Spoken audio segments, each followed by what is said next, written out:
Meze Audio.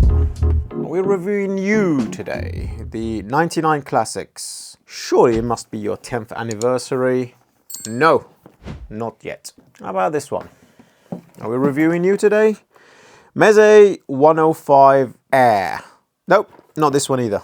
Subscribe for those, because those reviews are coming. Today's baby is this one. This came right off of the back of the LIRIC 2. This is their Poet headphone. Hi, I'm Chord Hugo. Welcome to ConvinceMeAudio. It looks like we're doing the Meze Audio Bonanza here at CMA, starting with this new addition to their new line, the Poet.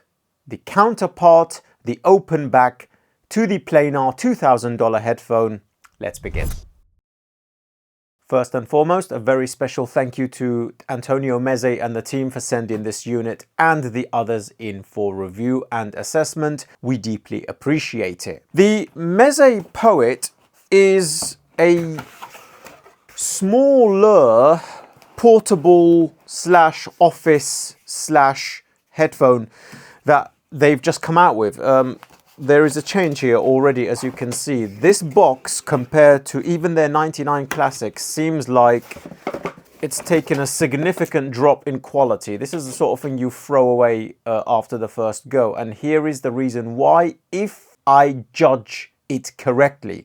I received the same statement from Hi-Fi-Man as well, which is basically Amazon penalizes you for your packaging these days and don't recommend your products for some reason if you don't meet their criteria. Eco-friendly and all that kind of jazz is the situation, I think. But this is a disappointment because, I mean, we've got a book here, obviously, and the signed card by Meze Audio, but this is not the sort of box you're going to keep on your shelf. It's going to melt and deteriorate after you open it once or twice. It's as simple as that. But so let's get rid of that. The nice book from Meze always gives you all the information about the headphones and a nice signed card, which we can place that over there. But you're here for this. This is the Poet itself. The hardshell carrying case has changed. It used to be leather, like on the LIRIC 2, but this one they've gone for this sort of lunchbox design. Seems a bit splash-proof to me. Let us reveal the headphones towards you, as always. This is the Poet. We will take this out for now and place it on their Meta stands. Thank you for sending this unit in for review and assessment too. I will be actually talking about the stand in a little bit because it's freaking fantastic. You also get a pouch, a leather one with cables in it. This is the hard shell case.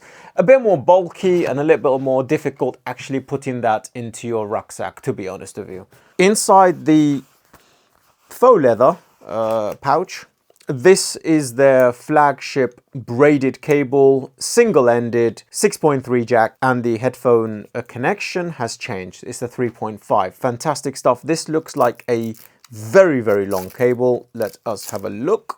Yeah, this is a 9-foot cable. Oh, blimey.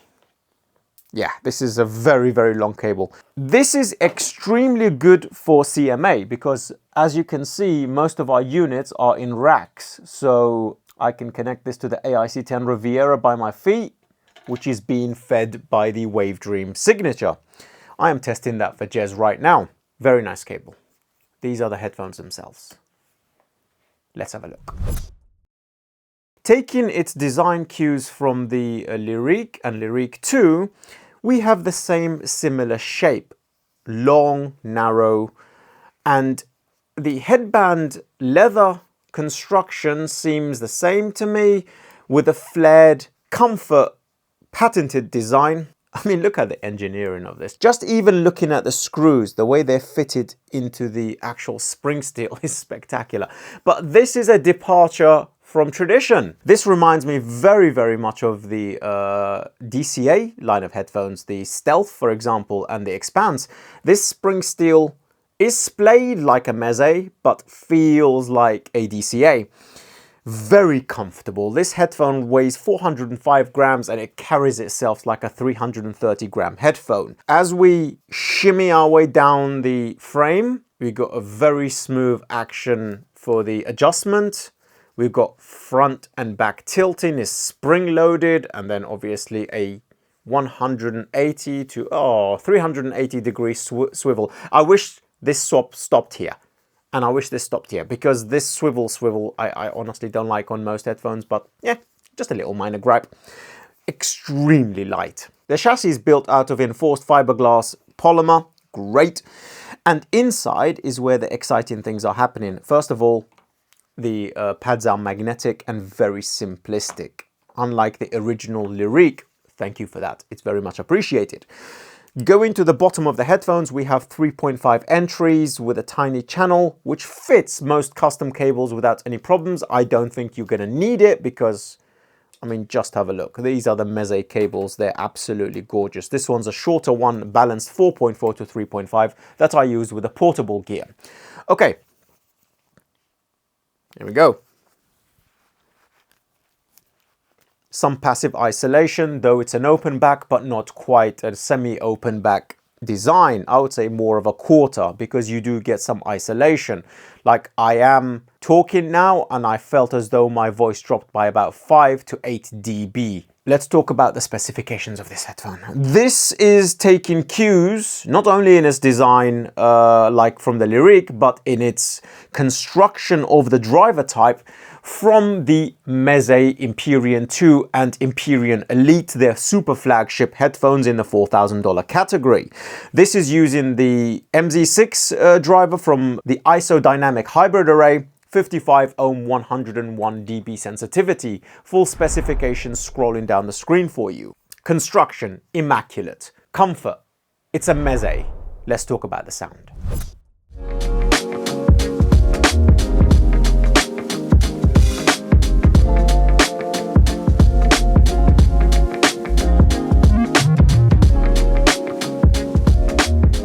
First and foremost, let me bring some units onto the table that we have tested this unit on. This is my baby. This is the Chord Mojo 2 in its beautiful little leather case. In the sub $1,000 category, this is the Luxury and Precision P6 Pro. This is the $4,000 DAP in the Summit tier category. And then we have something else which is very interesting for those of you who do a lot of traveling. This is my mobile station. Lambskin leather case. It felt as though it was designed for it. I randomly came across it in a shop. This is the Hugo 2 and to go. And in the other pouch, we have this.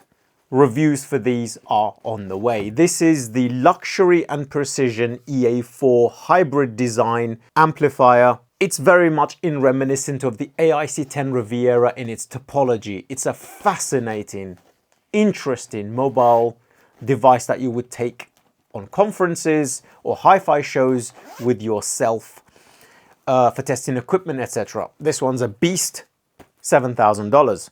As for the reference systems here, we have tested the Poet, which I can actually hook up right now. Clicky, well engineered. I suppose being a civil engineer really does help with design. And this one, clickety click. We have connected this to the AIC10 Riviera and the WaveDream Signature right now, but above it is the reference system for CMA. This is the WA33 JPS Elite running the Takusaki tubes, being fed by the DAC here. This is the IDEON Audio Absolute Meta. Also on this side of me, on the second rack, we have the XW1X DAC2, which is being reviewed right now, feeding the unit by my feet on this other side, which is the Riviera Levante.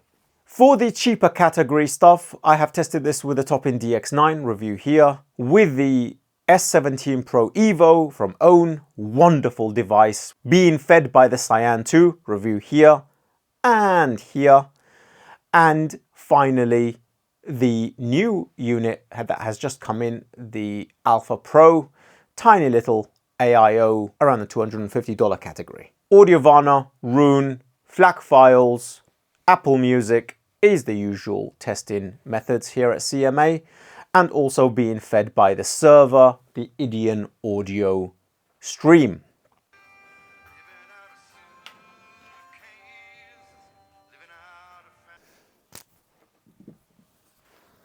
Okay. What can we say about the Meze Audio Poet? Right off the bat, without a doubt, this is simply the best tuned Meze headphone that has come out of Romania. It's not even up for debate. The technology behind this headphone is kind of interesting. They are using the AMTS single-way waveguide from Dan Clark. We actually had a full in-depth conversation with Dan in regards to this technology here.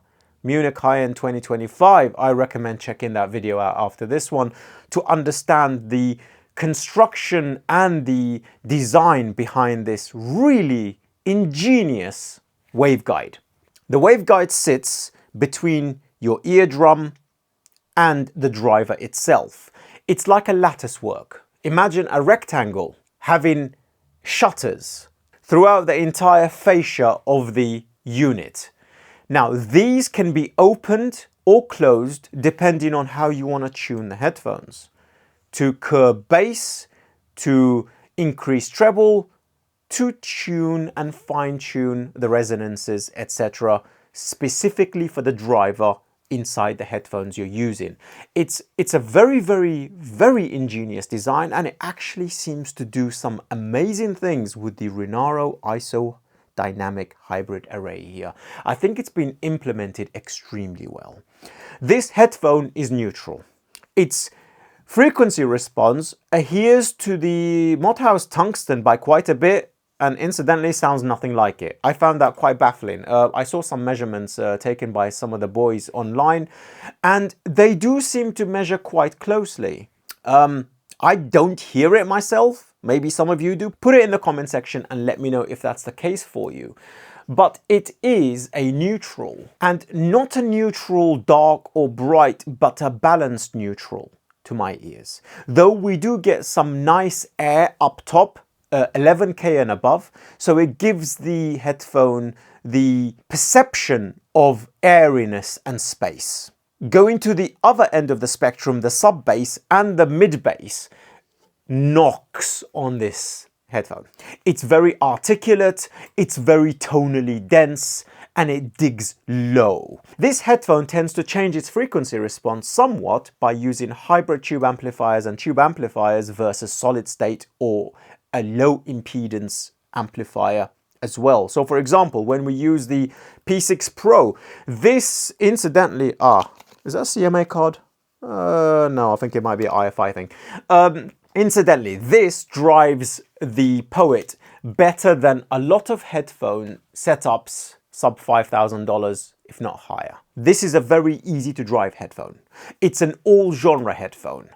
This headphone is exceptionally good for electronic music, for metal, and it's kind of forgiving when it comes to badly mastered tracks. Not always, but better than a lot of headphones like the Hi-Fi-Mans, for example, the Aria Unveiled, or the HE1000 SE, etc. You cannot listen to certain genres on that headphone. It's not a pleasant experience. This doesn't give you that. This gives you weight, authority, and quite intense listening experience. But in saying that, this headphone has become my daily driver for working in the background, because it has a way and a tendency just to step back and completely disappear, not only in its comfort, but in its sound and performance, so that you can actually wear it all day, not be fatigued by it, and when it needs to, it will come alive.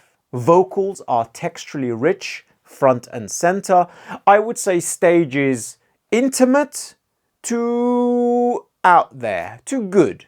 But one of its main highlights, so light, is the depth perception.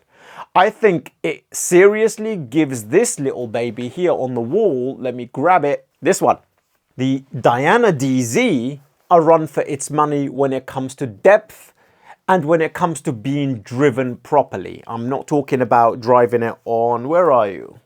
This is the M89, a Quest-style Amp-dac combo, I think about £350 or something from the aforementioned company. It does a good job with that, like it drives it nicely, don't get me wrong, but you will not get the same experience as you do with, for example, the WA33 or with the AIC10 Riviera or with the Audemo Maestro, which is currently not here at the moment. It's gone on tour for a little bit. This headphone has scalability. It firmly sits at its price point, $2,000 to $3,000, and it can creep up to the $3,500 category when you drive it well on good equipment. It's a pleasant listen. Micro detail and macro detail are decent. I would say pretty much on the levels of the Diana MR. I'm sorry, Joe, that review is coming. It's a long-term review. I've had it here for so long, it feels like I own it kind of thing, rather than actually reviewing it, because it's just a part of my life. So that's going to be an interesting headphone. There's a reason why I bring up the Diana MR in conjunction with this, and that is because this is joining the few headphones at CMA that I count as a perfect headphone. Let me explain.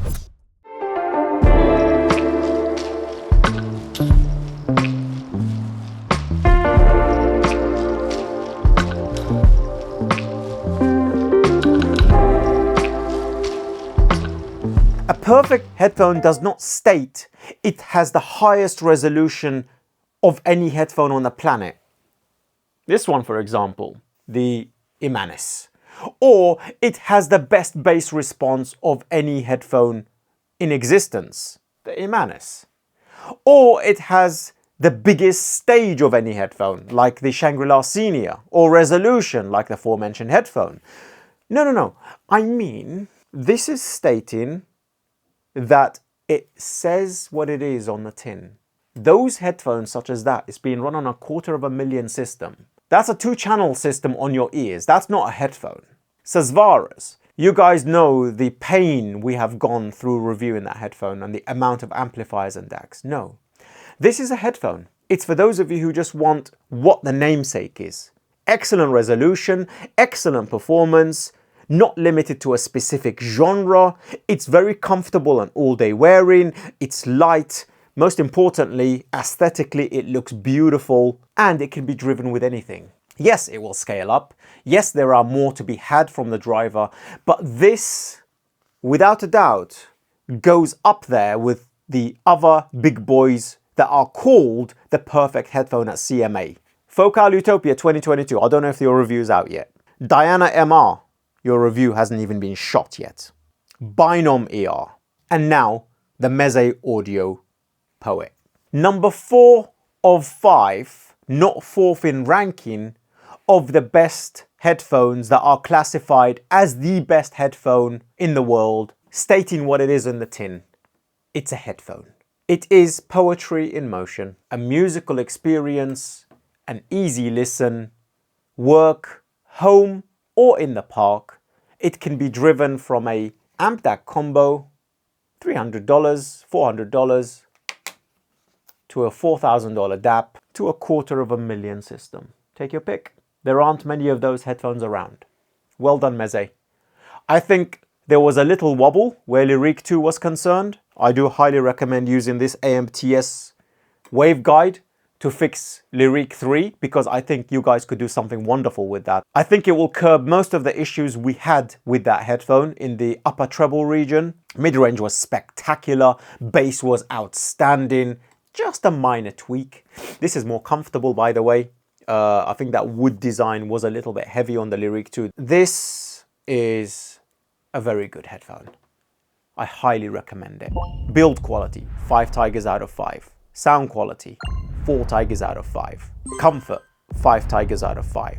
Price point, 5 tigers out of 5. 2025's all perfect headphone. The Meze Audio Poet. If you like reviews such as these, consider joining Patreon, where you get early reviews like this, get to jump into the private Telegram chat where I get to talk to you about headphones such as this, and any system build or any other questions you may have, and join our group over there. Our community is growing thanks to every single one of you. If that is beyond you, a share, a comment down below, and the subscribe is all I require from you. Until the next one, I'll see you down in the comment section.